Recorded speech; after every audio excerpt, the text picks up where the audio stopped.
जगतपति भगवान ने उस समय वैराज की पत्नी संभूति के गर्भ से अजित नाम का अवतार धारण किया, भगवान अजित, और समुद्र मंथन कराकर देवताओं को अमृत पिलाया। कच्छपावतार धारण करके मंदराचल की मथानी के आधार बने। राजा परीक्षित ने पूछा, भगवान समुद्र मंथन करना है तो बहुत कठिन बात है, समुद्र का मंथन हो जाना, कोई सरोवर हो, कोई झील हो, कोई नदी हो, तो अगाध समुद्र का मंथन, तो ये क्षीर सागर का मंथन कैसे किया? और भगवान ने कच्छप रूप किस कारण से धारण किया? देवताओं को कैसे अमृत पीने को मिला? और समुद्र से कौन कौन सी वस्तुएं निकली? इसमें भगवान की बड़ी रहस्यमयी लीलाएं हैं। आप कृपा करके सुनाइए, हमारी सुनने की प्रबल इच्छा है। आप ज्यों ज्यों भगवान की महिमा सुनाते जा रहे हैं, त्यों त्यों हमारा मृत्यु का भय हटता जा रहा है। और मेरे कान तो अघाने का नाम ही नहीं ले रहे। क्यों? कि बहुत दिनों से संसार की ज्वाला से तपा हुआ हमारा हृदय आज आनंदित हो रहा है। श्री सुखदेव जी ने कहा, परीक्षित, ये उस समय की बात है जब असुरों ने अपने तीखे शस्त्रों से देवताओं को पराजित कर दिया। युद्ध में बहुत से देवता मारे गए, बहुत से घायल हो गए, रणभूमि में गिरे। तीनों लोग भयभीत हो गए। देवराज इंद्र श्रीहीन हो गए। यज्ञ यागादि धर्म कर्मों का लोप हो गया। चारों ओर दुर्दशा ही दुर्दशा, दैत्यों का बोलबाला। वरुण देवता, इंद्र देवता, इन सब की दुर्दशा, क्योंकि बड़े बड़े दैत्यों, बलवान दैत्यों ने सब परास्त कर दिया। अब बड़े बड़े देवता मिलकर के ब्रह्मा जी के पास गए और कहा, महाराज आपने हमें लोकपाल बनाया है, आपने हमें त्रिभुवनपति बनाया, दैत्यों ने अपने बल से सब छीन लिया और सारी व्यवस्था भंग हो गई है। ब्रह्मा जी ने देखा कि इंद्र, वायु, अग्नि, ये सब देवता तेजहीन हो रहे हैं, शक्तिहीन हो रहे हैं, और संसार में बड़ी भयंकर स्थिति आ गई, क्योंकि राक्षसों का बोलबाला और असुर इसके विपरीत खूब फल फूल रहे। ब्रह्मा जी ने तत्काल मन एकाग्र किया और भगवान का स्मरण किया, समाधि में पहुंच गए। थोड़ी देर बाद समाधि से बाहर हुए और मुस्कुराते हुए बोले, देवताओं, मैं अर्थात ब्रह्मा, भगवान शंकर, तुम लोग असुर, दैत्य, मनुष्य, पशु, पक्षी, वृक्ष, स्वेदज, समस्त प्राणी भगवान के एक अंश से रचे गए हैं। हम उन्हीं भगवान की शरण में हैं। यद्यपि भगवान की दृष्टि में न कोई मित्र है, न कोई शत्रु है, न कोई दया का पात्र है, न कोई वध का पात्र है, न कोई उपेक्षा का पात्र है, न कोई आदर का पात्र है, क्योंकि सृष्टि सतोगुण, रजोगुण, तमोगुण उन्होंने ही रची है। पर जब कोई उनकी शरण में होकर उनको पुकारता है तब उसका पक्षपात ले लेते हैं। भगवान किसी का पक्षपात नहीं करते, पर जब कोई शरण में होकर उनको पुकारता है तो भगवान उसका पक्षपात ले लेते हैं। इसलिए जगत गुरु परमात्मा भगवान श्री हरि की शरण ग्रहण करो,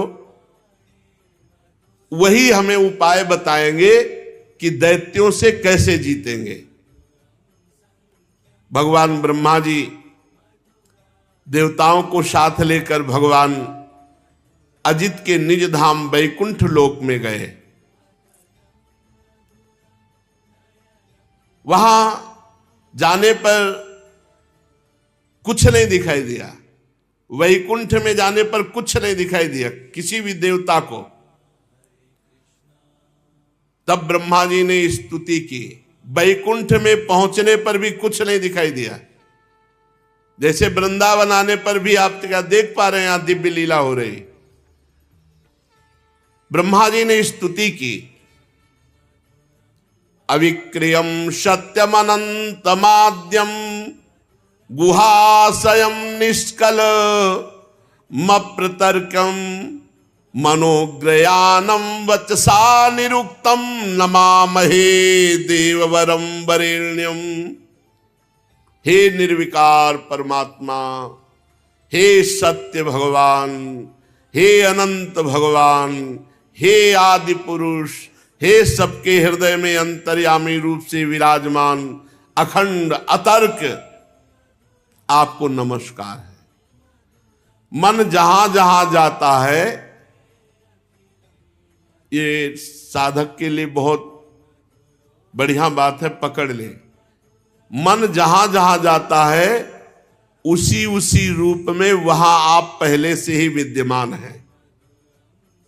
इसलिए जहां जहां मन जाए वहीं भगवत भाव करके प्रणाम करो, मन एकाग्र होने लगेगा। देख लेना आप, किसी से भी द्वेष हो, मन जल रहा हो, उसको बार बार प्रणाम करो, मन शांत हो जाएगा। दोष दर्शन मत करना आंतरिक। किसी से भी द्वेष घृणा हो रही हो, हृदय जल रहा हो, तो उसको प्रणाम करो। हे प्रभु आप ही हो, मैं जान नहीं पा रहा, नाथ आपको प्रणाम है। आपका द्वेष खत्म हो जाएगा। जहां जहां मन जा रहा है वहीं वहीं भगवान की भावना से प्रणाम करो, मन एकाग्र हो जाएगा। देख लो, करके देख लेना। मन जहां जहां जाता है वहां वहां आप पहले से ही विद्यमान रहते हैं। प्रभु वाणी आपका वर्णन नहीं कर सकती। आप सबके आराधनीय स्वयं प्रकाश है। हम सब आपके चरणों में नमस्कार करते हैं। आप ही प्राण हैं, आप ही मन हैं, आप ही बुद्धि है, और आप अहंकार के ज्ञाता हैं। इंद्रियां और उनके विषय दोनों ही आपके द्वारा प्रकाशित होते हैं। पर जो आपसे विमुख है, तो यही प्राण, यही मन, यही बुद्धि, यही अहंकार, यही इंद्रिया, यही विषय उसे फंसाकर दुर्गति करते हैं। अज्ञान छा जाता है जो आपसे विमुख है, और जो आपके सन्मुख है उनमें ज्ञान प्रकाशित हो जाता है। तो यही प्राण, यही मन, यही बुद्धि, यही अहंकार, यही इंद्रिया, यही विषय भगवत प्राप्ति का हेतु हो जाते हैं। समझो, भगवान के सन्मुख होना, भगवान का नाम जप करना, भगवान की शरण में होना, सब मंगल हो जाता है। प्रकृति के विकार मरने जीने वाले शरीर से अज्ञान के कारण ममता होती, इस शरीर से। और इस शरीर से जिसकी ममता है वो भगवत भाव से रहित होता है, उसमें भगवत भाव नहीं होता। शरीर की ममता वाले में, देह भाव वाले में भगवत भाव नहीं होता, और भगवत भाव वाले में देह भाव नहीं रहता। जीव के दोनों पक्ष, अविद्या और विद्या, ये आप में नहीं है। आप विद्या और अविद्या दोनों से परे है। आप अविनाशी सुख स्वरूप हैं। प्रभु हम आपकी शरण ग्रहण करते हैं। ये जीव माया से मोहित होकर अपने वास्तविक लक्ष्य से भटक गया है। सब भटके हुए, कोई बिरला ऐसा है जो भगवान में चित्त जोड़े नहीं, तो भगवान से चित्त हटकर संसार में ही लगा है। संसार में चित्त लगने का मतलब है भटकना। ऋषिगण, बड़े बड़े देवता, बड़े बड़े सत्वगुण संपन्न, ये बाहर भीतर सब जगह खोजते रहते हैं आपको, पर आपकी कृपा के बिना वो आपको नहीं प्राप्त कर सकते। जैसे हम वैकुंठ में आ गए, पर वैकुंठ में कुछ नहीं दिखाई दे रहा। आपकी कृपा से ही देखा जा सकता है पक्का। यही प्रिया प्रीतम खेल रहे, यही है, पर देखो कहां दिखाई दे रहे। वैकुंठ पहुंच गए, वैकुंठ में पहुंच गए ब्रह्मा जी, पर वहां कुछ नहीं दिखाई दिया। भगवान की स्तुति की, भगवान को प्रसन्न करने के लिए स्तुति की। कहा प्रभु बक्षा स्थल से लक्ष्मी जी प्रकट हुई है, आपकी छाया से पितृगण प्रकट हुए हैं, और छाती से धर्म प्रकट हुआ है, और पीठ से अधर्म प्रकट हुआ है, सिर से आकाश प्रकट हुआ है, बिहार से अप्सराएं प्रकट हुई है। हे परम ऐश्वर्यशाली भगवान, आप हम पर प्रसन्न हो। जिनके अधर से लोभ, ऊपरी ओठ से प्रीति, नासिका से कांति, स्पर्श से समस्त पशुओं की, भौं से यमराज की, नेत्र के रोमों से काल की उत्पत्ति हुई, ऐसे परमेश्वरशाली भगवान हम पर प्रसन्न हो। प्रभु आप योग माया के पति हैं, संपूर्ण ये अनंत ब्रह्मांड उसी माया के द्वारा प्रकट हुए हैं। हम शरणागत हैं, हम चाहते हैं कि आप हमें दिखाई दें। आप कृपा करो, मैं अपने इन्हीं नेत्रों से आपके धाम को देखना चाहता हूं। दर्शन कराइए प्रभु, ये आवरण हटा दीजिए। ये देहाभिमानी दुख भोगने वाले जीव चाहे जितना परिश्रम और क्लेश करे, पर आपसे विमुख होकर कभी वो सुखी नहीं हो सकते, विफलता हाथ लगती है। परंतु जो विवेकी चतुर जन है, वो आपका भजन करते हुए अपने सारे कर्म आपको समर्पित कर देते हैं, तो उनको परिणाम सुख मिलता है और भगवान की प्राप्ति होती है। भगवान को समर्पित किया हुआ छोटे से छोटा कर्म भी महान फल देने वाला होता है। इसीलिए कहते हैं कर्म समर्पण करो। प्रभु आपकी आराधना विश्व की आराधना है। जैसे बड़े वृक्ष की जड़ में पानी चढ़ा दे तो छोटी छोटी डालियां और फूल पत्तों को सींचना नहीं पड़ता, ऐसे आपकी आराधना, आपकी उपासना पूरे विश्व की उपासना है, पूरे विश्व की।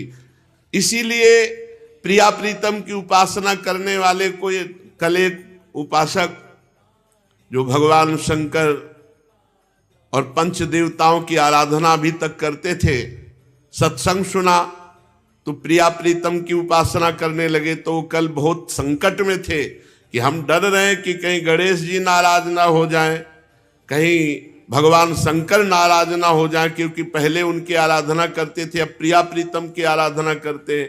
तो इस बात से समझ लो कि पहली बात तो भगवान शंकर की कृपा से ही ये आपको सुनने को मिला। जा पर कृपा न करें पुरारी, सो न पाओ मुनि भगत हमारी। और दूसरी बात यह है कि भगवान श्री कृष्ण चंद्रजू की आराधना से पूरे विश्व की आराधना हो जाती है। जैसे मूल में जल चढ़ा दो तो सर्वत्र पहुंच जाता है, ऐसे गीता जी के 15वें अध्याय में लिखा ऊर्ध्व मूल मधा शाखा मस्वत्थम प्राहुरभ्यम। भगवान सबके मूल हैं।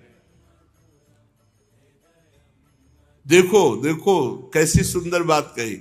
जे ही ब्रह्मा जी ने स्तुति की कि हे नाथ, हम आपके धाम के और आपके दर्शन करना चाहते हैं, तो जे ही स्तुति पूर्ण हुई तो मानो करोड़ करोड़ सूर्य एक साथ प्रकट हो गए हो। ऐसा तेज, सब चौंधिया गए। ब्रह्मा जी, बड़े बड़े देवता, सबकी आंखें चौंधिया गई। आकाश, दिशा, पृथ्वी, शरीर कुछ नहीं दिखाई दिया, केवल भगवान शंकर और कुछ कुछ ब्रह्मा जी, इनके नेत्र खुले रहे। तब देखा वैकुंठ धाम। सोचो आप, इनको वैकुंठ धाम देखने के लिए भगवान ने दिव्य नेत्र दिए।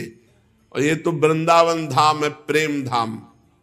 यहाँ रज रानी वृंदा सखी कृपा करें तभी वृंदावन झलके, नहीं तो वृंदावन में रहते हुए भी ईंट ही पत्थर देख रहे हैं, कहाँ वृंदावन दिखाई दे रहा, कहाँ प्रिया प्रीतम दिखाई दे रहे।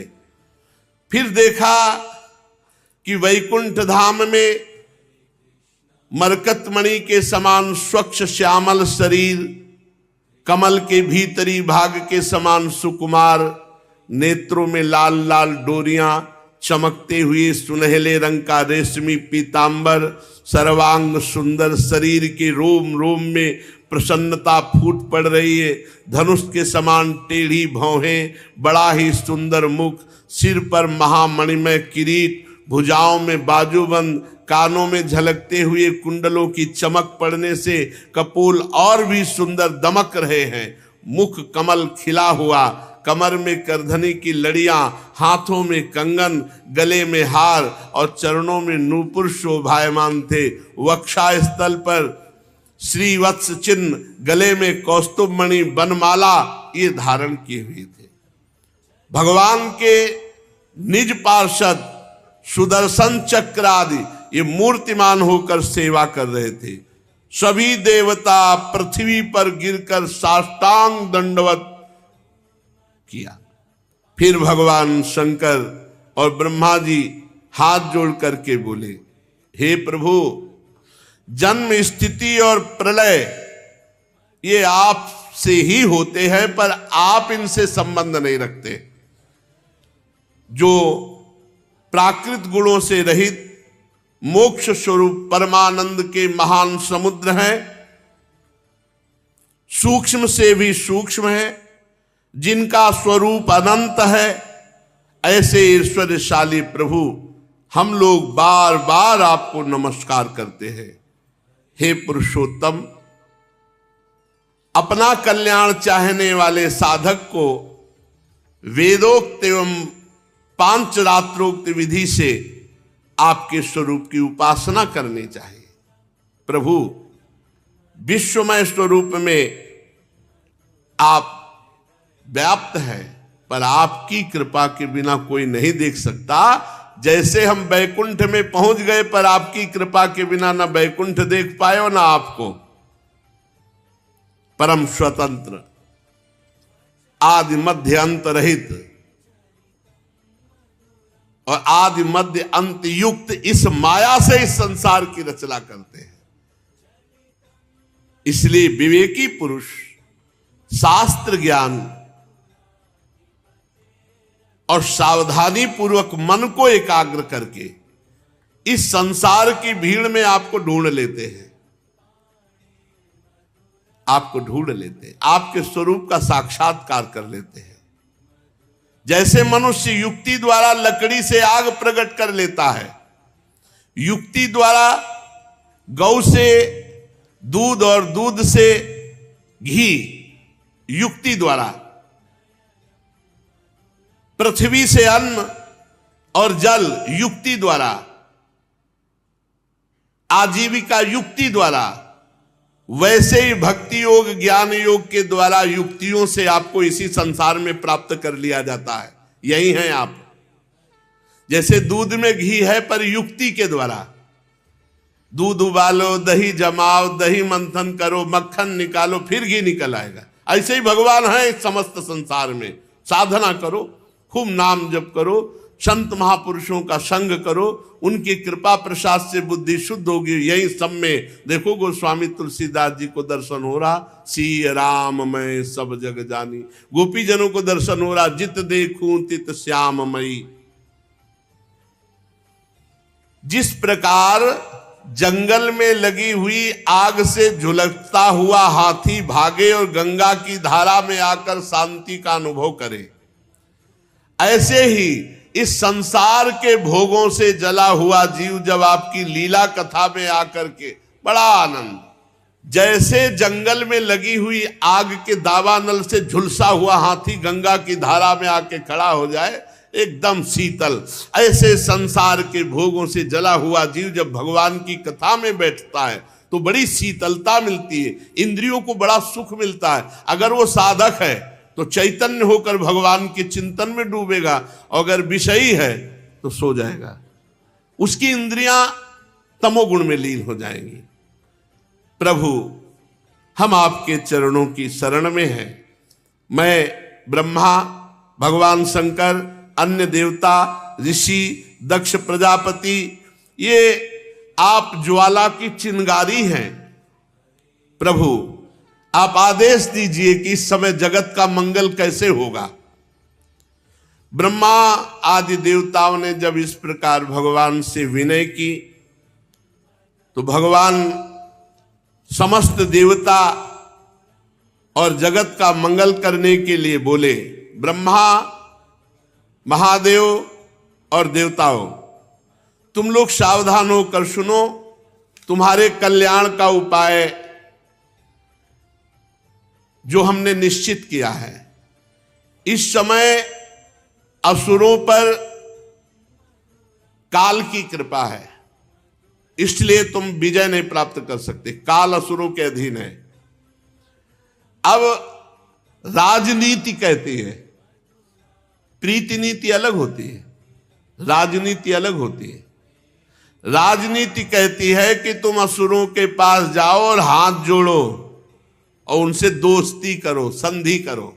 ये राजनीति कहती है, क्योंकि इस समय उनका बल बढ़ा हुआ, वो गुरु को, शुक्राचार्य जी को रिझा चुके हैं। गुरु प्रसन्न, काल उनके पक्ष में है, उन पर युद्ध करके विजय प्राप्त नहीं किया जा सकता।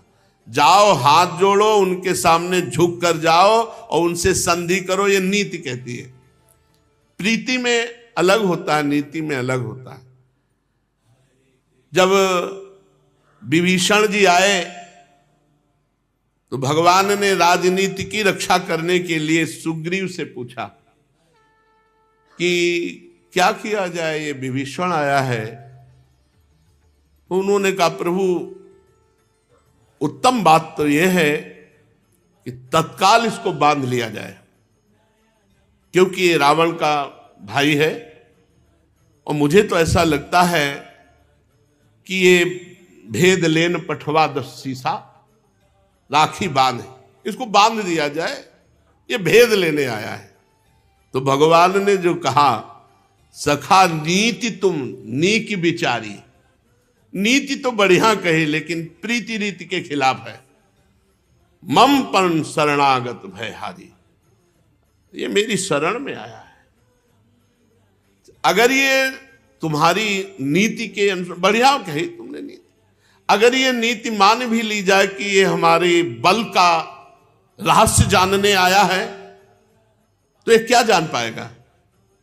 जगमऊ सखा निशाचर जेते, लक्ष्मण हरे निमिष मौते थे।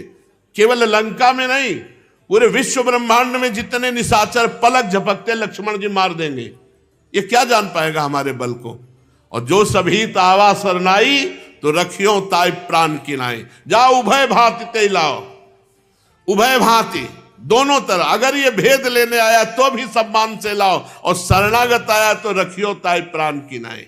उभय भांति ते आनो, हंसी कह कृपा निकेत। प्रीति और नीति में बड़ा अंतर। भगवान कह रहे, इस समय नीति कहती है कि दैत्यों के सामने जाओ और झुको। जब शत्रु का समय बढ़ा हो तो उचित यही कि झुक के चलो चुपचाप, ये नीति कहती है। बोले हम झुकेंगे नहीं तो टूट जाओगे। बोले जाओ, हाथ जोड़ो, उनके आगे झुको, संधि करो। फिर आगे, जब अपना कार्य बनाना हो, नीति कहती है, नीति कहती है अपना कार्य बनाना हो तो शत्रु से भी हाथ जोड़ के, झुक के, मिलाप करके काम करना चाहिए। और जब काम निकल जाए तो फिर चूहे और सांप वाला बर्ताव करना चाहिए। किसी मदारी की पिटारी में सांप तो पहले से था, थोड़ी सी जगह चाहिए, उसमें से चूहा काट, उसके तो दांत काट के अंदर हो गया। अब चूहा अंदर गया तो सांप बड़ा वो भयभीत हुआ। सांप ने उससे कहा कि देखो तुम हमारे घर में आए हो, अतिथि हो, चिंता मत करो, थोड़ा छेद बड़ा कर दो, हम दोनों बाहर निकल जाएंगे, हमारा तुम्हारा कोई झंझट नहीं। बिल्कुल तुम ये मत सोचो कि तुम्हें खाएंगे, देखो हम तुम्हारे पास है, हम तुम्हें खा थोड़ी रहे। चूहे के बड़े प्रवीण दांत, बड़ा गोला काटा, और जो ही काटा कि चूहा निकल जाएगा, इतना काटा, चूहा काट के जो ही निकलने लगा, पीछे से सांप पकड़ लिया और धीरे से निकला और पहले चूहे को लील गया फिर निकल गया। तो भगवान कह रहे हैं ये नीति है, ये साधुता की प्रीति की बात नहीं है भाई। नीति और प्रीति में अंतर है। बोले देवताओं, इस समय नीति कहती है कि दैत्यों के हाथ जोड़ो, जरूरत पड़े तो पैर छू लो, मित्रता करो, और जब अपना काम बन जाए तो सांप चूहे वाला बर्ताव कर लो। ये अपने लोगों के लिए नहीं शिक्षा है। इसे कपट कहते। भगवान शिक्षा दे रहे हैं, ये इस समय नीति का प्रयोग कर रहे, राजनीति का प्रयोग कर रहे। जैसे महाभारत में कूटनीति का प्रयोग है, बड़ी विचित्र कोटि के जाल हैं। ये प्रीति है, इसमें सीधा है, इसमें छुपाव छल कपट नहीं है। देखो, जब दैत्यों से तुम मित्रता करोगे और समुद्र मंथन किया जाए मिल करके और उससे अमृत निकले, तो अमृत पीकर तुम देवता अमर हो जाओगे, फिर मार डालना दैत्यों को। तो प्रभु क्या करना होगा अमृत मंथन के लिए?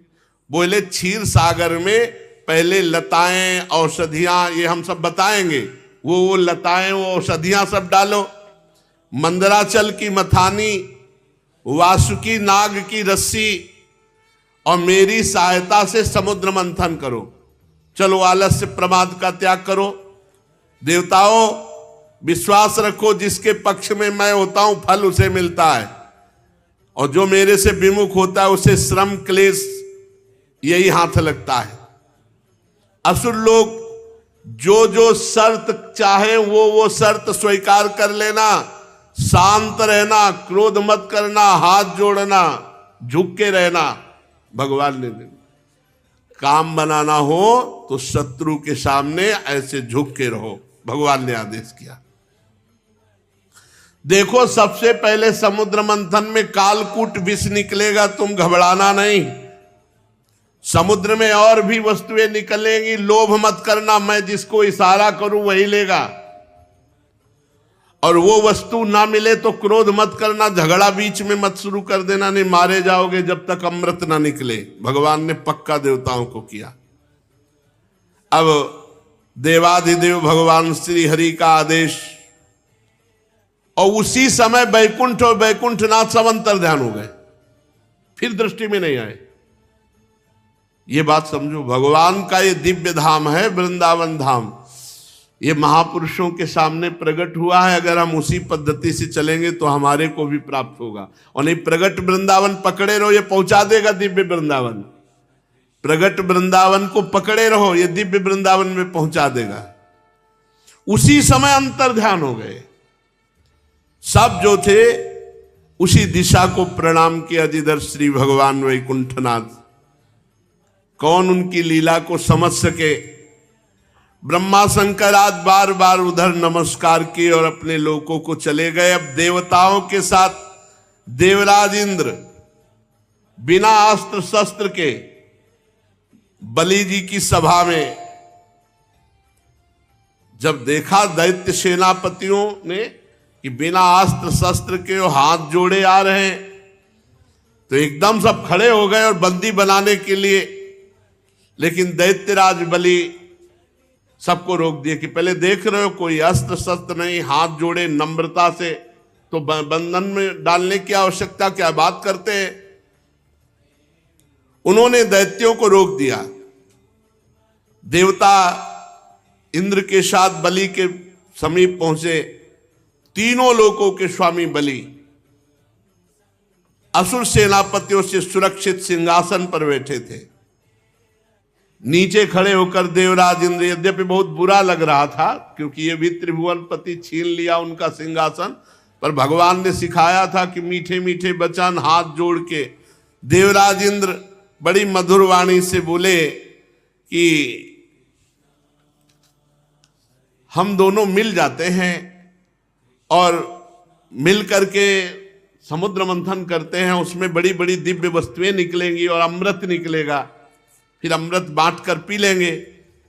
तो अरिष्ट नेमी, संबरासुर, ये बड़े बड़े जो राक्षस थे, उन्होंने बलि जी की तरफ देखा, इशारे में कहा कि अमृत निकलेगा, बूंद देवताओं को नहीं देंगे, हम सब पी लेंगे, हाँ बोल दो। और भगवान उधर बोल चुके थे कि बूंद उधर नहीं मिलेगा, सब तुम्हें पिला देंगे, जाओ तुम हाथ जोड़ो। तो जिधर भगवान उधर ही विजय। देवता और असुरों ने आपस में संधि के दस्तखत कर लिए, समझौता हो गया, मित्रता हो गई। अब सब मिलकर अमृत के लिए, समुद्र मंथन के लिए उद्योग करने लगे। भगवान ने जो जो औषधियां लता बताई थी वो उखाड़ उखाड़ कर समुद्र में डाली गई। अब देवता और दैत्य मथानी मंदराचल पहाड़ सब उखाड़ करके पहाड़ को चलने की कोशिश किए, फिसल गया पहाड़। पहाड़ तो पहाड़ ही है, हजारों लाखों देवता दैत्य चटनी हो गए। मंदराचल पर्वत सबके उत्साह भंग हो गए कि अब तो समुद्र मंथन नहीं हो पाएगा। भगवान वहां प्रकट हुए, अजित भगवान। मंदराचल पर्वत को ऐसे उठाया, जो पिसे हुए देवता दैत्य थे, अमृत दृष्टि से देखा, उनको जीवित किया। सबके हाथ पैर जो टूट गए थे वो भी सब पुनः सही हो गए। भगवान ने कहा सब उत्साह पूर्वक, अरे अभी तो कुछ नहीं हुआ, चलो। इंद्र आदि देवता भी सब हार गए थे, भगवान ने उन सबको भी शक्ति प्रदान की। पूरा समुद्र मंथन भगवान से हो रहा है। स्वर्ण का था मंदराचल पर्वत। जिन असुरों के, देवताओं के कमर टूट गए, कंधे टूट गए, जांग टूट गई, मन टूट गया, भगवान ने ऐसे उठाया, मंदराचल गरुड़ पे रखा और सबको पुष्ट किया। बोले चलो वही समुद्र के समीप, तुम्हें नहीं ले चलना पड़ेगा। देखते देखते खेल खेल में भगवान ने मंदराचल को समुद्र पे उतार दिया। अब नागराज वासुकी को कहा, देखो समुद्र मंथन में अमृत निकलेगा, तुमको भी पिलाएंगे, तुम रस्सी बन जाओ, लिपट। वासुकी ये नागराज है, भगवान शेष जी के भाई हैं, महान बलशाली है। वासुकी नाग की रस्सी बनाई गई। अब मंदराचल की मथानी और समुद्र मंथन के लिए उद्यत हुए। भगवान ने इशारा किया देवताओं को, मुख की तरफ लगो, मुख की तरफ। देवता मुख की तरफ लग गए। असुरों ने कहा ये तो बेइज्जती हमारी, सांप के पूंछ का निकृष्ट भाग होता है, हम पीछे थोड़ी लगेंगे, हम कोई नीची ओली है। छोड़ दिया, समुद्र मंथन नहीं होगा। भगवान ने देवताओं से कर लगो, विवेक का प्रयोग किया भगवान ने, यहां विवेक का। सांप के मुंह से जे भी रगड़न होगी तो विष निकलेगा, तो सब झुलसेंगे। तो भगवान ने पहले देवताओं, तो उन्होंने समझा मुख श्रेष्ठ होता है, इसीलिए देवता लगे। बोले समुद्र मंथन नहीं होगा, या तो हम मुख की तरफ लगे। भगवान ने कहा लगो लगो, मुख की तरफ लगो। देवताओं से कहा आ जाओ, पीछे आ जाओ, पीछे आ जाओ। देवता पूंछ पकड़ लिए। दैत्यों ने कहा देखो, ऊंचे वंश में हमारा जन्म हुआ है, सबसे बड़े वीर हम हैं, इसलिए श्रेष्ठ भाग हमारा। भगवान ने कह दिया था जो कहे वही मानते जाना। देवता चुपचाप खड़े हो गए पूंछ की तरफ। बड़े प्रसन्न हुए देवता, बच गए। अभी मंथन शुरू हो गया तो इनके फणों से विष निकलेगा। बड़े बड़े असुरों के भुजाओं और देवताओं की दैवी शक्ति से युक्त होकर मंदराचल जीव ही घुमाया जाने लगा, त्यों ही समुद्र में डूबने लगा। अब तो सब देवता दैत्य निराश होने लगे, मन टूट गया, उदासी छा गई। भगवान ने तुरंत कच्छप रूप धारण किया। भगवान का एक कच्छप अवतार है, विशाल काय भगवान की पीठ। समुद्र में प्रवेश करके मंदराचल के नीचे जाकर कच्छप भगवान अपनी पीठ में मंदराचल ले लिया। भगवान की शक्ति अनंत है, वे सत्य संकल्प हैं, उनके लिए कौन सी बड़ी बात है। देवता और असुरों ने देखा कि मंदराचल ऊपर उठने लगा। तब फिर से उत्साहित होकर समुद्र मंथन किया। भगवान कच्छप की पीठ का विस्तार कितना था? 1,00,000 योजन, क्योंकि 10,000 योजन चौड़ा और लंबा तो मंदराचल है। 1,00,000 योजन भगवान कच्छप की पीठ, 1,00,000 योजन तक फैली हुई अपनी पीठ पर मंदराचल घूम रहा है। तो भगवान को ऐसा सुख हो रहा है जैसे कोई पीठ खुजला रहा हो। बड़े बड़े देवताओं में दैवी शक्ति और असुरों में आसुरी शक्ति भगवान ने प्रवेश की। फिर मंदराचल को घुमाया जाने लगा। भगवान की पीठ में मानो खुजली हो रही हो, ऐसे मंदराचल लगता है। समुद्र मंथन भगवान के बल से हुआ। देवताओं में दैवी शक्ति, असुरों में आसुरी शक्ति, वासुकी नाग में निद्रा, नीचे कच्छप रूप से, ऊपर 1000 सहस्त्रबाहु रूप से ऊपर भी दबाए हुए हैं। ये देवता नहीं जान रहे। पर्वत के ऊपर 1000 भुजाएं धारण करके ऊपर से भगवान उसे आकाश में ब्रह्मा शंकर इंद्र आदि भगवान के ऊपर पुष्पों की वर्षा कर रहे हैं। इस प्रकार भगवान पर्वत के ऊपर सहस्त्राबाहु रूप से 1000 भुजाएं धारण करके नीचे को दबा रहे हैं, नीचे कच्छप रूप से ऊपर को उठा रहे हैं। देवताओं में दैवी शक्ति, असुरों में आसुरी शक्ति, पर्वत में दृढ़ता, वासुकी में निद्रा, स्वयं भगवान के द्वारा ही समुद्र मंथन हो रहा है। अब तो भगवत बल से उन्मत्त होकर मंदराचल को बड़े वेग से घुमाया गया। समुद्र मंथन शुरू हुआ। उस समय समुद्र और उसमें रहने वाले मगर, मछली आदि जीव क्षुब्ध हो गए। नागराज वासुकी के हजारों कठोर नेत्र मुखों से, श्वासों से विष की ज्वाला निकलने लगी। उससे पौलोम काल के बलि, इलवल आदि असुर निस्तेज हो गए, जलने लगे। ऐसे जान पड़ते थे मानो दावानल से झुलसे हुए साखू के पेड़ खड़े हों। देवताओं में भी ताप आया। वासुकी नाग के श्वास की लपटों से देवता भी निस्तेज होने लगे। वस्त्रमाला, कवच, मुख ये सब झुलस गए। भगवान ने तुरंत प्रेरणा की, मेघ छा गए और वर्षा होने लगी, जिससे फिर बल आया दैत्यों में और देवताओं में। समुद्र मंथन फिर जोर से शुरू हुआ। पहले समुद्र मंथन में विष निकला, विष। ध्यान रखो, जब कोई साधन मार्ग में चलता है तो पहले विष पीना पड़ता है। यम ही न व्यथ्यन्ते ते पुरुषम पुरुषर्षभ सम दुखा सुखाधीरम स्वमृतत्वाय कल्पते। जो इस विष को पीता है, सुख दुख को समान भाव, मान अपमान, निंदा स्तुति, काम क्रोध लोभ, ये सब विष हैं। इनको जो पीता है वही अमृत पद का अधिकारी होता है। भगवान मेघ के समान सांवले शरीर पर सुनहला पीतांबर, कानों में बिजली जैसे चमकते हुए कुंडल, सिर पर मुकुट, घुंघराले बाल, नेत्र लाल लाल रेखाओं से युक्त, गले में बनमाला सुशोभित, संपूर्ण जगत को अभय दान करने वाले विश्व विजयी भगवान अजित ने अपने भुजदंडों से वासुकी नाग को पकड़कर जे ही मंदराचल की रफ्तार बढ़ाई, ते भी खलबली मच गई। मछली, मगर, सांप, कछुए भयभीत होकर ऊपर आ गए। तिमिंगल आदि मत्स्य, समुद्री हाथी, ग्राह व्याकुल हो गए। जे ही ऐसा मंथन हुआ कि सबसे पहले ऊपर हलाहल नामक अत्यंत उग्र विष निकला। अब वो समुद्र मंथन से निकला हुआ विष 10 दिशाओं में फैलने लगा। इससे सारी प्रजा मर जाएगी, सब प्रकृति भस्म हो जाएगी, ऐसा ये विष है। भगवान अजित ने कहा, भगवान शंकर की शरण में चलो।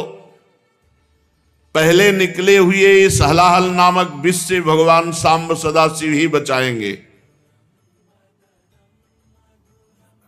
भगवान शंकर सती जी के साथ कैलाश पर्वत पर विराजमान थे। बड़े बड़े ऋषि मुनि उनके वचन सुन रहे थे, भगवान शिव उपदेश कर रहे थे। तीनों लोगों को अभ्युदय और मोक्ष के लिए बड़े बड़े ऋषि मुनि उनकी आराधना करते हैं भगवान शिव की। प्रजापतियों ने दर्शन किया और भगवान महादेव जी की स्तुति की। देव देव महादेव भूतात्मन भूत भावनो त्राहिनः शरणापन्नास त्रैलोक्ये दहनाद विषाद त्वमेकः सर्व जगत ईश्वरो बंध मोक्षयो तम त्वामर्चन्ति कुशलाः प्रपन्नार्तिहरम गुरु।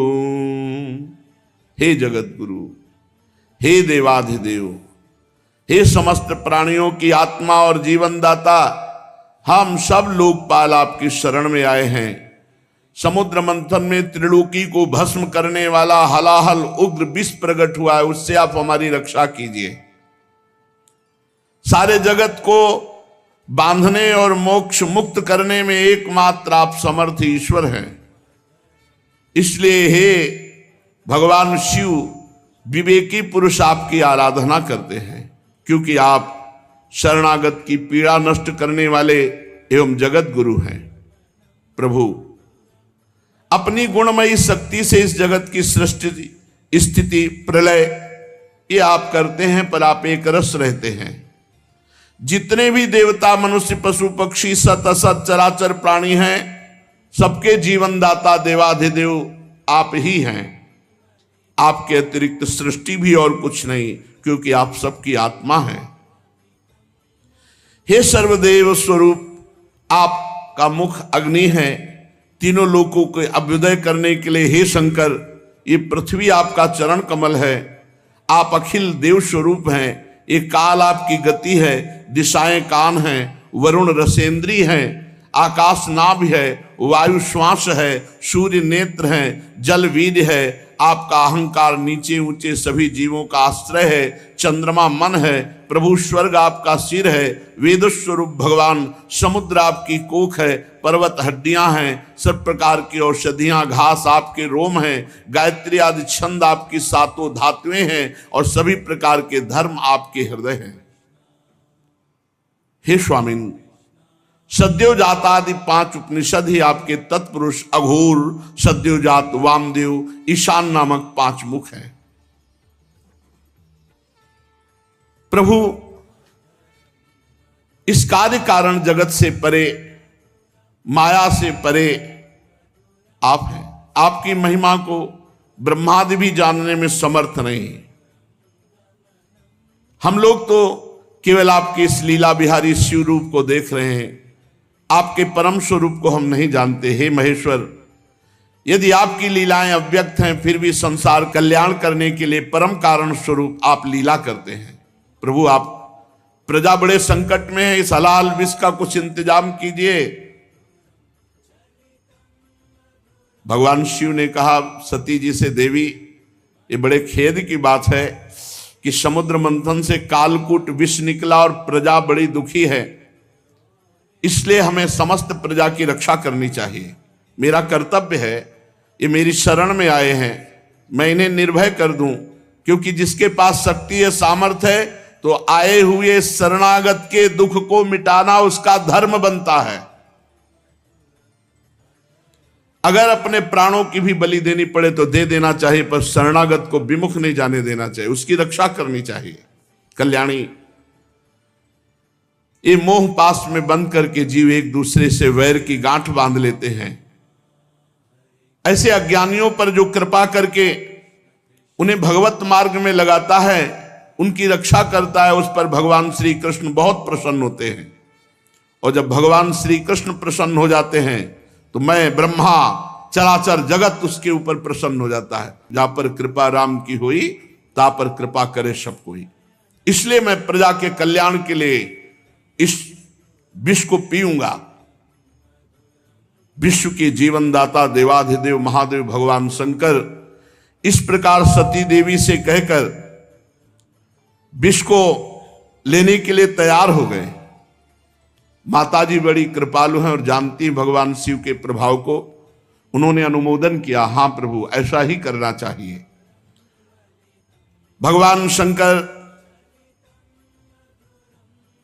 ऐसे करके आकर्षण किया और पूरे समुद्र मंथन से निकले हुए विष को अपने हाथ में ले लिया और उसको पी गए। पीकर हृदय में नहीं जाने दिया, यही गले में रोक लिया। पूरा श्याम गौरवर्ण का गला, पूरा श्याम वर्ण का, इसीलिए भगवान का एक नाम पड़ा नीलकंठ। भगवान शंकर का वो भूषण हो गया नीलकंठ। देवादिदेव भगवान शंकर सबकी कामना पूर्ण करने वाले हैं। उनका एक कल्याणकारी अद्भुत कर्म सुनकर दक्ष कन्या सती ब्रह्मा जी भगवान श्री हरि बहुत उनकी स्तुति की, प्रशंसा की। जब भगवान शंकर विष पान कर रहे थे तो एक दो बूंद विष टपक गया। उसी से जितने भी विषैले जीव जंतु, विषैली औषधियां हैं, वो सब हैं। एक दो बूंद टपक गया उससे हैं। पूरी सृष्टि में इतना विष है, वो एक दो बूंद से अगर पूरा विष तो भस्म कर देता त्रिलोकी को। महादेव जी गले में आज भी रोके हुए हैं। भगवान शंकर ने विष पी लिया, अब तो समस्या का समाधान हो गया। देवता और असुर बड़ी प्रसन्नता से समुद्र मंथन करने लगे। फिर समुद्र मंथन से कामधेनु प्रकट हुई। कामधेनु समस्त कामनाओं को पूर्ण करने वाली है। भगवान इशारा जिसे देते वही उसे स्वीकार करता। भगवान ने देवताओं को इशारा किया, कामधेनु देवताओं ने ले ली, जो ऋषियों के अग्निहोत्र के काम में आएगी। ब्रह्मलोक तक यज्ञ के उपयोगी पवित्र घी दूध आदि पहुंचाने के लिए ब्रह्मवादी ऋषियों को देवताओं ने कामधेनु प्रदान की। इसके बाद उच्चैश्रवा नामक घोड़ा निकला। उसे महाराज दैत्याधिपति बलि जी को दिया गया। वो चंद्रमा के समान श्वेत वर्ण का। इंद्र ललचात हो गए पर भगवान ने रोक दिया। महाराज बलि को उच्चैश्रवा मिला। तदनंतर थोड़ी ही देर बाद समुद्र मंथन के ऐरावत नामक हाथी निकला। बड़े बड़े चार दांत, उज्जवल गोरे वर्ण का, कैलाश के समान। देवराज इंद्र को दिया गया ऐरावत हाथी। फिर कौस्तुभ मणि समुद्र मंथन से निकली। देवता और दैत्य दोनों ने मिलकर वो मणि भगवान श्री हरि को पहनाई। जो वक्षा स्थल में कौस्तुभ मणि विराजमान है, वो समुद्र मंथन से प्रकट हुई। इसके बाद स्वर्गलोक की शोभा बढ़ाने वाला कल्प वृक्ष वो देवताओं ने ले लिया। ये कल्प वृक्ष जो कामना करे वो पूर्ण कर देता है। इसके बाद अप्सराएं प्रकट हुई, जो सुंदर वस्त्रों से सुसज्जित, गले में स्वर्णहार पहरे हुए रंभा आदि, अपनी मनोहर मुस्कान, चाल विलास भरी चितवन से देवताओं के भी चित्त को चुराने वाली तो देवताओं को दी गई। अप्सराएं देवताओं को दी गई। कल्पवृक्ष देवलोक में। इसके बाद शोभा की मूर्ति स्वयं भगवती लक्ष्मी देवी प्रकट हुई समुद्र से। ये भगवान की नित्य शक्ति है। जे ही वे प्रकट हुई तो बिजली किसी कांति छा गई, दसों दिशाएं चकाचौंध हो गई। ऐसा सौंदर्य, ऐसा उदार स्वरूप, ऐसा रूप रंग कोई भी नहीं था जो ये ना चाहता हो कि लक्ष्मी जी हमें मिले। आज भी सभी चाहते हैं लक्ष्मी जी हमें मिले। देवता, असुर, मनुष्य, कोई भी ऐसा नहीं था जिसके हृदय में ये चाह ना आ गई हो कि लक्ष्मी जी हमें मिले। तत्काल इंद्र अपने हाथों से उनके बैठने के लिए विचित्र सिंहासन ले आए। श्रेष्ठ नदियों ने मूर्तिमान होकर के अभिषेक के लिए सोने के घड़ों में भर भर कर पवित्र जल ला दिया। पृथ्वी ने अभिषेक के योग्य सब औषधियां दी। गौओं ने पंचगव्य और बसंत ऋतु ने चैत्र वैशाख में होने वाले सब फूल फल उपस्थित कर दिए। इन सामग्रियों से ऋषियों ने विधि पूर्वक लक्ष्मी जी का अभिषेक किया। गंधर्व गान कर रहे हैं, अप्सराएं नृत्य कर रही हैं, बादल सदे होकर मृदंग डमरू ढोल नगारे नरसिंगे शंख वेणु वीणा ये जोर जोर से वाद्य बजा रहे हैं। भगवती लक्ष्मी देवी का अभिषेक हुआ और सुंदर पोशाक धारण की हुई सिंहासन पर विराजमान हैं। दिग्गज कलशों से उनका स्नान करा रहे हैं। वेद में ब्राह्मण वेद मंत्र पढ़ रहे हैं। समुद्र ने पीले रेशमी वस्त्र उनको पहनने के लिए दिया। वरुण ने वैजंती माला समर्पित की। प्रजापति विश्वकर्मा ने भांति भांति के गहने दिए। सरस्वती जी ने मोतियों का हार, ब्रह्मा जी ने कमल, नाग ने 2 कुंडल अर्पित किए। इसके बाद लक्ष्मी जी कमलों की माला लेकर किसके गले में डालें चली। लक्ष्मी जी के मुख की ओर देखकर जब वो मंद मंद मुस्कुराती हुई चल रही थी, उनकी पायजेब बज रही थी, कोई ऐसा नहीं था जो ललचा न गया हो लक्ष्मी जी हमें मिले। पर वो चाहती थी जो हमें चाहे ना उसको हम वरण करें। निर्दोष हो जिसके हृदय में चाह न हो, उत्तम गुणों से नित्य युक्त हो, उसे मैं अपना आश्रय बनाऊंगी। लक्ष्मी जी ने देखा गंधर्व यक्ष असुर सिद्ध चारण देवता सब चाह कर रहे हैं।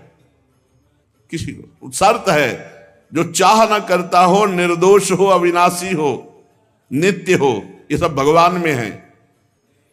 वे मन ही मन तपस्वियों की तरफ देखकर कहा, इन्होंने क्रोध पर विजय नहीं प्राप्त किया। ज्ञान तो है परंतु अनासक्त नहीं है। कोई महत्वशाली है परंतु वो काम को नहीं जीत सका। किसी में ऐश्वर्य बहुत है पर वो ऐश्वर्य किस काम का जब दूसरों का आश्रय लेना पड़े। किसी में धर्माचरण है तो प्राणियों के प्रति प्रेम का पूरा वर्ताव नहीं। त्याग है पर केवल त्याग से ही थोड़ी मोक्ष हो जाएगा, तत्वबोध होना चाहिए। किन्हीं किन्हीं में वीरता है पर वो भी काल के पंजे के बाहर नहीं है। कुछ महात्मा ऐसे हैं जो विषयासक्त नहीं है परंतु अद्वैत समाधि में तल्लीन है। किसी किसी ऋषि की आयु बहुत लंबी है परंतु उनका सील मंगल मेरे योग्य नहीं। किसी का सील मंगल है तो आयु का ठिकाना नहीं। लक्ष्मी जी ने सबको देखा पर कहीं भी चित्त नहीं टिका। जब भगवान के ऊपर दृष्टि गई तो उन्होंने कहा, ये मुझे चाहते नहीं, ये हमें पसंद आए पर ये हमें नहीं चाहते। पर सोच विचार करके भगवान के ही गले में जयमाला डाल दी, अजित भगवान के, क्योंकि समस्त सद्गुण नित्य निवास करते श्री भगवान में। लक्ष्मी जी के एकमात्र आश्रय भगवान श्री हरि है। इसी से उन्होंने भगवान श्री हरि का वर्ण किया। लक्ष्मी जी ने भगवान के गले में नवीन कमलों की सुंदर माला पहना दी, जिसके चारों ओर झुंड के झुंड मतवाले मधुकर गुंजार कर रहे थे। इसके बाद लज्जापूर्ण भाव से देखा और सूक्ष्म रूप धारण करके भगवान के वक्षा स्थल में विराजमान हो गई, श्री लांछन चिन्ह के रूप में। जगत पिता भगवान ने जगत जननी समस्त संपत्तियों के अधिष्ठात्र देवता श्री लक्ष्मी जी को अपने वक्षा स्थल पर निवास दिया, हृदय में। उसी समय शंख तुरही मृदंग बाजे बजने लगे, गंधर्व गाने लगे, अप्सराएं नृत्य करने लगी। ब्रह्मा रुद्र अंगिरा आदि प्रजापति पुष्प वर्षा करते हुए भगवान की दिव्य मंत्रों द्वारा स्तुति की। देवता प्रजापति प्रजा सभी की तरफ लक्ष्मी जी ने कृपा दृष्टि से देखा तो सब निहाल हो गए, सब आनंदित, सब सुखी हो गए। पर लक्ष्मी जी ने दैत्य और दानवों की उपेक्षा कर दी, तब वो बहुत उत्साहहीन हो गए और लोभी हो गए। भगवान ने समुद्र मंथन करवाया तो अब निकली बहुत ही सुंदर वारुणी देवी। भगवान ने इशारा किया देवताओं को, तो दैत्य एकदम लुभायमान हो गए सुंदर रूप देख के। तो वारुणी देवी दैत्यों के, ये शराब मदिरा ये राक्षसों के लिए है, इसलिए मना किया जाता है। तदनंतर देवता और असुरों ने अमृत की इच्छा से समुद्र मंथन किया, तो चंद्रमा प्रकट हुए देवताओं में से, चंद्रमा में। फिर समुद्र मंथन हुआ, शारंग धनुष प्रकट हुआ। फिर समुद्र मंथन हुआ, पांचजन्य शंख। तो शारंग धनुष, पांचजन्य शंख ये श्री हरि ने स्वीकार किया। अब जब समुद्र मंथन अमृत के लिए हुआ तो अजान बाहु, लंबी लंबी भुजाएं जिनकी, गला शंख के समान उतार चढ़ाव वाला, आंखों में लालिमा, शरीर का रंग बड़ा सुंदर श्यामला, गले में माला और सब प्रकार आभूषणों से सुसज्जित, चौड़ी छाती, ऐसे भगवान प्रकट हुए धन्वंतरी जी। भगवान का एक अवतार धन्वंतरी अवतार है, और उनके हाथों में कंगन और भरा हुआ अमृत का कलश, ये 14 रत्न निकले। कालकूट, कामधेनु, इरावत हाथी, उच्चश्रवा घोड़ा, कौस्तुभमणि, कल्पवृक्ष, रंभादि अप्सरा, महालक्ष्मी, वारुणी, मदिरा, चंद्रमा, शारंग धनुष, पांचजन्य शंख, धन्वंतरी और अमृत, ये समुद्र मंथन से 14 रत्न प्रकट हुए। आयुर्वेद के प्रवर्तक यज्ञ भोक्ता भगवान धन्वंतरी, दैत्यों ने देखा कि उनके हाथ में अमृत कलश, आप तो किसी के आदेश की कोई परवाह नहीं, कूद पड़े और जबरदस्ती धन्वंतरी जी के हाथ से अमृत का कलश छीन लिया और भाग पड़े। ये अच्छा रहा कि पिया नहीं, भाग पड़े लेके कि सब एकांत में चलकर दैत्य लोग पिएंगे। देवता सब खिन्न हो गए कि प्रभु, खास बात जिसके लिए समुद्र मंथन हुआ वो तो दैत्य सब ले गए। भगवान ने इशारा किया, तुम चिंता मत करो, एक बूंद नहीं पीने पाएंगे, अभी हम जाते पूरा कलश अपने हाथ दे देंगे। भगवान ने अमृत लोलुप दैत्यों के बीच, वहां भागना थोड़ी है, वो तो भाग के एकांत में पहुंचे, वहीं भगवान बीच में प्रकट हो गए। वो मोहिनी रूप, नूपुर झनकारते, तिरछी चितवन, इतना सुंदर रूप की अमृत हाथ में, भूल गए अमृत भूल गए भाई। ये है भगवान की माया। और जिधर भगवान देखे तो मुस्कुरा के, ऐसे मानो कि अब तो जन्म जन्म से हमारा इनका रिश्ता है, ऐसे भगवान मोहिनी रूप, छमछमाते हुए कभी इधर कभी उधर, और ऐसा नवकिशोर रूप। उस सुंदरी स्त्री को देखकर सोचने लगे कि अब तो सौभाग्य ही सौभाग्य हमारे उदय हो रहे। कितनी सुंदर ये स्त्री है, हमको प्यार करती। और जो दैत्य देखे, भगवान मुस्कुरा कर उस, भगवान मोहित करना चाहे तो महादेव मोहित हो गए, दैत्य क्या है। अब तो सब के सब दैत्य भूल गए अमृत को, और डांट होड़ लग गई मोहिनी जी के लिए। उनमें हाथ जोड़कर कहा, कमल नैनी तुम कौन हो, कहां से आई हो और क्या करना चाहती हो। सुंदरी, तुम्हें देखकर हम सबके मन में खलबली पैदा हो गई। हम समझते हैं कि देवलोक में या दैत्यलोक में या सिद्ध गंधर्व चारण लोकपाल कहीं ऐसी सुंदरी नहीं जैसी आप हो। तुम्हें मनुष्य तो देख भी नहीं सकते। सुंदरी, हमें लगता है विधाता ने हम पर दया करके भेजा है, हम दैत्यों को महासुख देने के लिए तुम आई हो। माननी, वैसे तो हम एक जाति के लोग हैं, पर इस समय हम थोड़ा झगड़े पे आने वाले हैं, क्योंकि हम ये अमृत का कलश मिला है और हम आपस में लड़ाई कर बैठेंगे। तो सुंदरी, तुम ही अमृत पिला दो। भगवान कुछ नहीं बोल रहे। हम सब कश्यप जी के पुत्र हैं, तुम्हें हम अपना परिचय बता देते हैं, और सगे भाई हैं ये देवता लोग, और हम दोनों के पिता एक ही हैं, कश्यप। ये अमृत का कलश लो और जैसा आप उचित समझो। असुरों ने जब इस प्रकार प्रार्थना की तो भगवान और जो स्त्री लुभावना चाल होती, चाल, मुस्कुराहट और चितवन से कटाक्ष करते हुए कहा, आप लोग महर्षि कश्यप के पुत्र हैं? पहले साफ बता दिया, हाँ, कि हमारे ऊपर दोष मत लगा, हम पहले बता रहे। आप लोग अमृत के बांटने का न्याय भार हमारे ऊपर डाल रहे हैं। अरे विवेकी पुरुष उल्टा स्वेच्छाचारिणी स्त्रियों पर कभी विश्वास नहीं करते तुम्हें। और भगवान ये कहते हुए और मुस्कुरा रहे हैं, उनको लग रहा है कि मजाक कर रहे हैं। और भगवान सत्य बोलते, त्रिकाल सत्य, कि ये रूप हमने धारण ही इसीलिए किया है, मैं किसी की नहीं हूं, ना आज तक हमको कोई पकड़ पाया और ना कोई पकड़ पाएगा, मोहिनी रूप में। भगवान और हंसकर तिरछी कटाक्ष मार करके, कैसा भगवान स्पष्ट वर्णन कर रहे हैं कि फसला मत हमारे पे। परीक्षित जी, मोहिनी जी की ये बात सुनकर दैत्यों के मन में आया कि मजाक कर रही है हमसे। उन्होंने हंस करके कहा कि देखो, तुम कोई भी हो, ये ले अमृत कलश।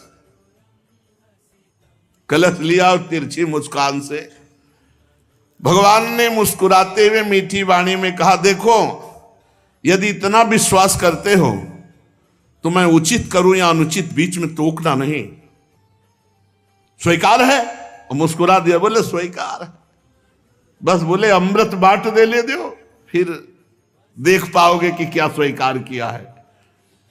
बड़े बड़े दैत्य कुछ जहां शंका में होते कि यार पूरा अमृत उसके हाथ में दे दिया, तो मोहिनी जी उधर ही देखती, तो फिर वैसे मंत्रमुग्ध होके रह जाता, मंत्रमुग्ध होके दैत्य रह जाता। अरे महाराज, भगवान हैं, भगवान, उनकी माया ऐसी प्रबल है, देख लो।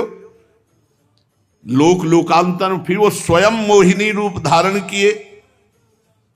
दैत्यों, बड़ी बारीकी से मेरी बात समझो, मैं उचित करूं या अनुचित, बीच में टोकोगे नहीं। अगर टोकना तो ले अपना अमृत कलश।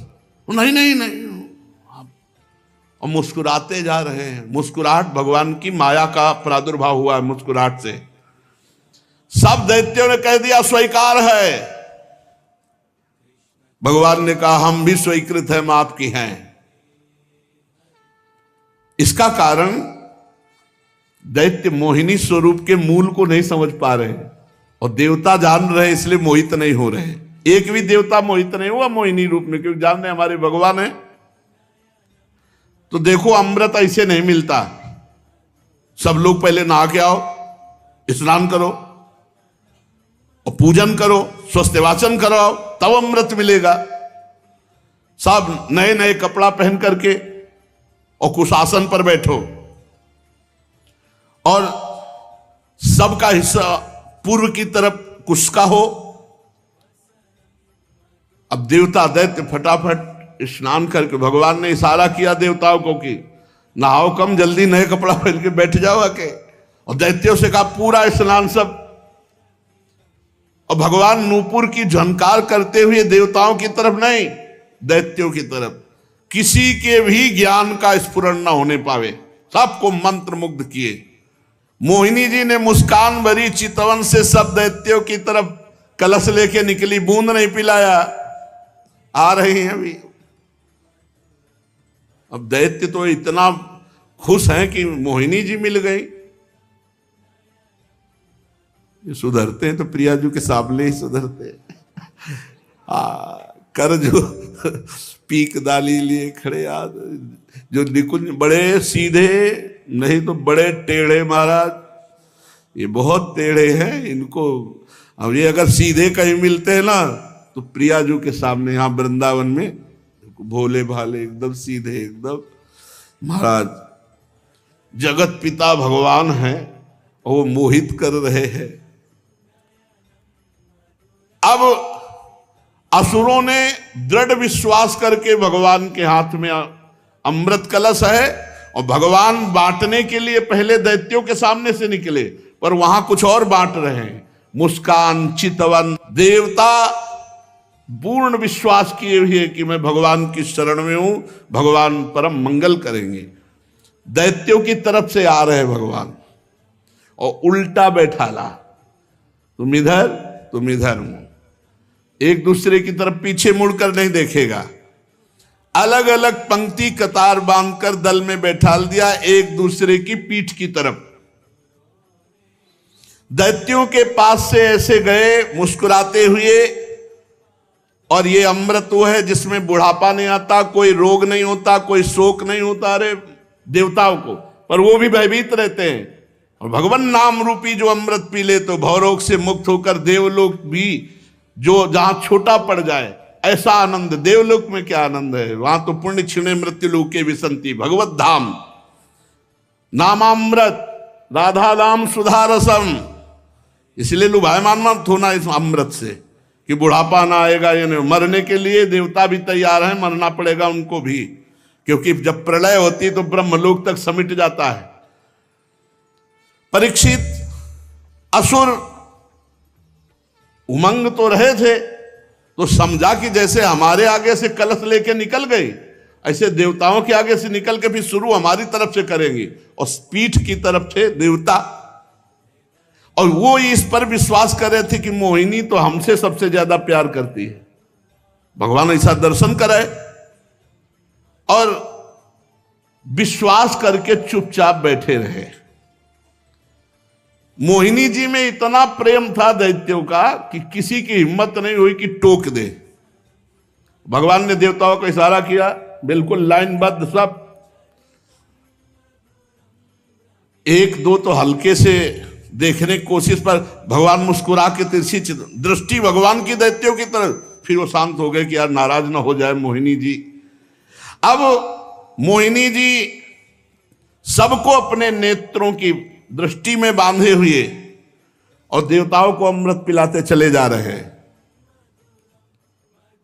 राहु ने देखा कि कुछ गड़बड़ है, कलश तो आधा से ज्यादा खाली हो गया और अभी पंक्ति देवताओं की चल रही, हमें लगता है दैत्यों को बूंद नहीं मिलेगा।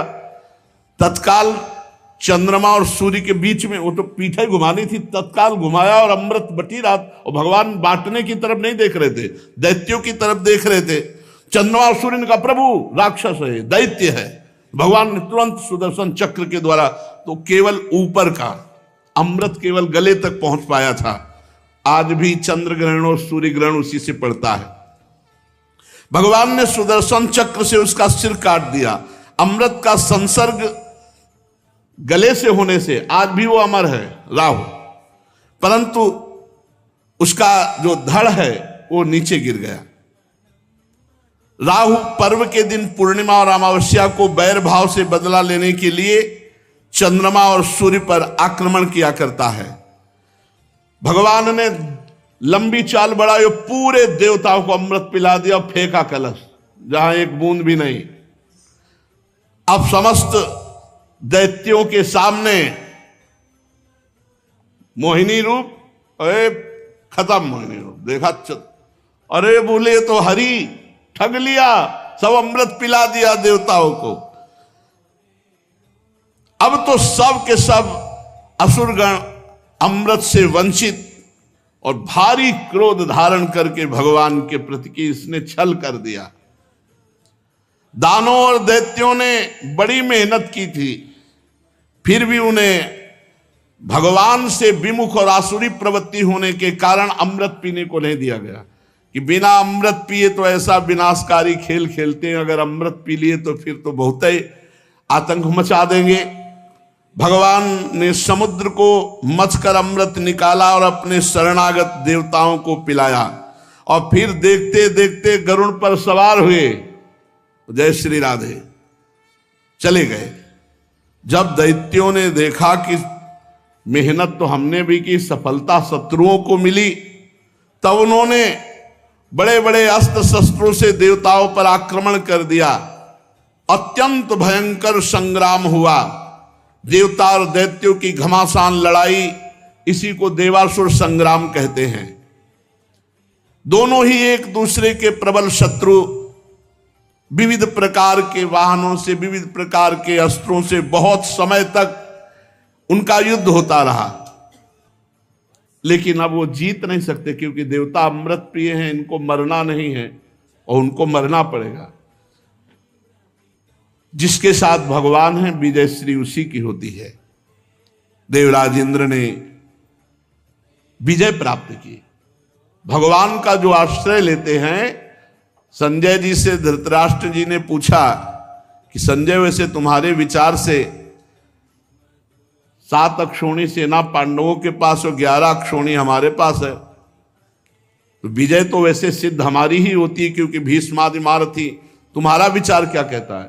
तो उनका यत्र योगेश्वरा कृष्णो यत्र पार्थो धनुर्धरा तत्र श्री विजयो भूतिर्धुवा नीतिर्मतिर्मम। जहां भगवान श्री कृष्ण है और जहां भगवान के शरणागत अर्जुन है, वहीं विजय होगी। यद्यपि देवता बड़े बलशाली, पर अमृत पीने के बाद तो और बलशाली, और शुक्राचार्य जी संजीवनी के प्रभाव से दैत्यों को जिला देने वाले, पर भगवान का बल अमोघ है जो देवताओं के पक्ष में, इसलिए देवासुर संग्राम में देवताओं की विजय हुई। जो ये समुद्र मंथन लीला, भगवान की कृपा से देवताओं की विजय लीला सुनता है, उसके पाप नष्ट हो जाते हैं, भगवान के चरणों में भक्ति होती है और भगवान का कृपा बल उसको प्राप्त होता है। शेष चर्चा आगे। श्री राधा वल्लभ लाल की जय।